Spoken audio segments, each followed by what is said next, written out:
इस लड़के को समंदर तट पर एक विशाल अंडा मिलता है। जब वो उसको छूने लगा तो अचानक अंडे के अंदर हलचल होने लगी थी। लड़का तुरंत अपनी दोस्त को लेकर वहां आता है। अंडे को देखते ही लड़की बहुत खुश हो जाती है। फिर देखते ही देखते अंडे से एक छोटा कछुआ बाहर निकल आता है, जो कुछ ही पलों में कई गुना बड़ा हो चुका था। यह देख दोनों डरते नहीं बल्कि कछुए के साथ रहने लगते हैं और उसकी सेल पर अपने प्रेम की निशानी बनाते हैं। लड़की ने जब लड़के को मोतियों की माला पहनाई तो कछुआ नाराज हो गया था और जब लड़का सो रहा था तो कछुआ लड़की को लेकर समंदर में चला जाता है। फिर नींद से जागने के बाद लड़का जब समंदर में देखता तो वो जोर से चिल्लाकर लड़की को बुलाता है, लेकिन अब बहुत देर हो चुकी थी। कछुआ लड़की को लेकर जा चुका था और लड़का सिर्फ देखता रह गया था। 15 साल बाद लड़का रोज समुद्र तट पर आकर ध्यान से देखता है, इस उम्मीद में कि उसे लड़की फिर से मिल जाएगी। लड़के को हमेशा यही लगता था कि लड़की समंदर के आसपास ही है, लेकिन वो हर बार खाली हाथ ही लौटता था। फिर एक दिन वो अपने दोस्त के साथ समंदर में मछली पकड़ने जाता है। जैसे ही उन्होंने जाल डाला तभी अचानक नाव जोर जोर से हिलने लगी थी। दोनों तुरंत जाल को वापस खींचते हैं और उसमें एक बहुत बड़ा छेद देखकर हैरान हो जाते हैं। अपने अनुभव के आधार पर कल्लू का कहना था कि जाल में फंसने वाला कोई साधारण जीव नहीं था। अगर इसको पकड़ लिया जाए तो वो लोग मालामाल हो सकते हैं। इसलिए अगले दिन वो फिर से उसी जगह पर आकर जाल फेंकते हैं, लेकिन तभी अचानक उनकी नाव फिर से हिलने लगी थी। यहाँ तक कि वो जीव जाल से बंधी स्टील की रस्सी को भी तेजी से खींच रहा था और ज्यादा लौट के कारण मशीन से धुआं निकलना शुरू हो चुका था। अपनी जान बचाने के लिए कल्लू भाई को मजबूरन रस्सी को काटना पड़ जाता है, क्योंकि उस जीव में ताकत बहुत ज्यादा थी। फिर लड़का एक शोधकर्ता से मिलकर सारी घटना के बारे में बताता है। शोधकर्ता का अपनी खोज के आधार पर कहना था कि समंदर की गहराई में एक सुंदर लड़की रहती है जो समंदर की रक्षा करती है। अगर कोई समंदर को दूषित करता है तो वो सुंदरी प्रकट होकर दोषी को समंदर में डुबो देती है। यह सुनकर अगले दिन वो अपने दोस्त कल्लू भाई को बताता है, जिसके बाद दोनों मिलकर एक सुपर हथियार बनाते हैं जो उस रहस्यमयी प्राणी को पकड़ने में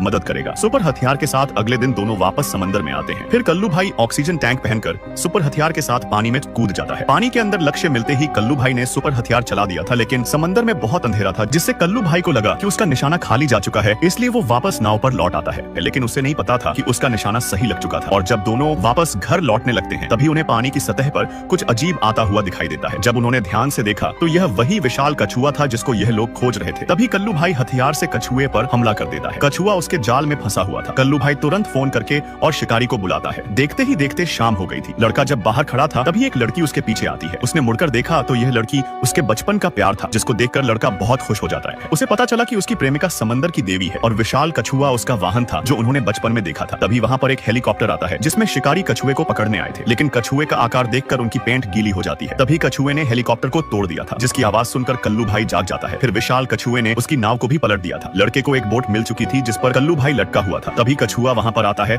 जो बहुत गुस्से में था। वो कल्लू को खींचकर समंदर की गहराइयों में ले जाता है। फिर समंदर की देवी लड़के को किनारे पर ले आती है। उसकी वजह से लड़के की जान खतरे में आ चुकी थी, इसलिए वो फिर से ना मिलने का फैसला कर चुपचाप वापस समंदर में लौट जाती है और उनकी प्रेम कहानी अधूरी रह जाती है।